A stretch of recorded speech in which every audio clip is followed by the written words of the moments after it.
Chapter 4. When Jane and Elizabeth were alone, the former, who had been cautious in her praise of Mr. Bingley before, expressed to her sister just how very much she admired him. "He is just what a young man ought to be," said she, "sensible, good-humored, lively, and I never saw such happy manners. So much ease with such perfect good breeding." "He is also handsome," replied Elizabeth, "which a young man ought likewise to be, if he possibly can. His character is thereby complete. I was very much flattered by his asking me to dance a second time. I did not expect such a compliment. Did not you? I did for you, but that is one great difference between us. Compliments always take you by surprise, and me never. What could be more natural than his asking you again? He could not help seeing that you were about 5 times as pretty as every other woman in the room. No thanks to his gallantry for that. Well, he certainly is very agreeable, and I give you leave to like him. You have liked many a stupider person." "Dear Lizzie, oh, you are a great deal too apt, you know, to like people in general. You never see a fault in anybody. All the world are good and agreeable in your eyes. I never heard you speak ill of a human being in your life. I would not wish to be hasty in censuring anyone, but I always speak what I think. I know you do, and it is that which makes the wonder. With your good sense to be so honestly blind to the follies and nonsense of others. Affectation of candor is common enough. One meets with it everywhere.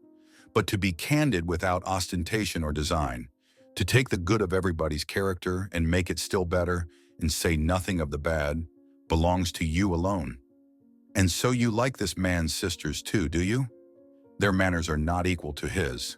Certainly not at first, but they are very pleasing women when you converse with them. Miss Bingley is to live with her brother and keep his house, and I am much mistaken if we shall not find a very charming neighbor in her." Elizabeth listened in silence, but was not convinced. Their behavior at the assembly had not been calculated to please in general, and with more quickness of observation and less pliancy of temper than her sister, and with a judgment too unassailed by any attention to herself, she was very little disposed to approve them. They were in fact very fine ladies, not deficient in good humor when they were pleased, nor in the power of making themselves agreeable when they chose it, but proud and conceited. They were rather handsome, had been educated in one of the first private seminaries in town, had a fortune of £20,000, were in the habit of spending more than they ought, and of associating with people of rank, and were therefore in every respect entitled to think well of themselves and meanly of others. They were of a respectable family in the north of England, a circumstance more deeply impressed on their memories than that their brother's fortune and their own had been acquired by trade. Mr. Bingley inherited property to the amount of nearly £100,000 from his father, who had intended to purchase an estate, but did not live to do it. Mr. Bingley intended it likewise and sometimes made choice of his county, but as he was now provided with a good house and the liberty of a manor, it was doubtful to many of those who best knew the easiness of his temper, whether he might not spend the remainder of his days at Netherfield and leave the next generation to purchase. His sisters were anxious for his having an estate of his own, but though he was now only established as a tenant, Miss Bingley was by no means unwilling to preside at his table, nor was Mrs. Hurst, who had married a man of more fashion than fortune, less disposed to consider his house as her home when it suited her. Mr. Bingley had not been of age 2 years when he was tempted by an accidental recommendation to look at Netherfield House.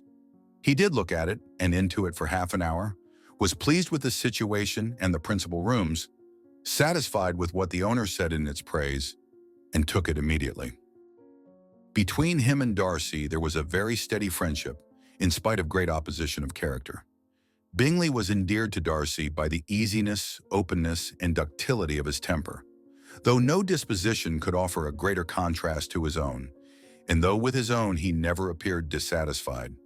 On the strength of Darcy's regard, Bingley had the firmest reliance, and of his judgment the highest opinion. In understanding, Darcy was the superior. Bingley was by no means deficient, but Darcy was clever.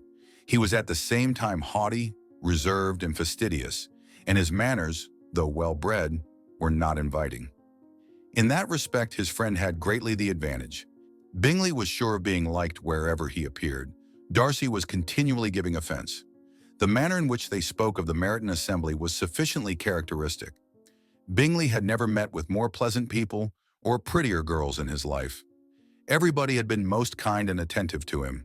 There had been no formality, no stiffness. He had soon felt acquainted with all the room, and as to Miss Bennet, he could not conceive an angel more beautiful. Darcy, on the contrary, had seen a collection of people in whom there was little beauty and no fashion, for none of whom he had felt the smallest interest, and from none received either attention or pleasure. Miss Bennet he acknowledged to be pretty, but she smiled too much. Mrs. Hurst and her sister allowed it to be so, but still they admired her and liked her, and pronounced her to be a sweet girl, and one whom they would not object to know more of. Miss Bennet was therefore established as a sweet girl, and their brother felt authorized by such commendation to think of her as he chose.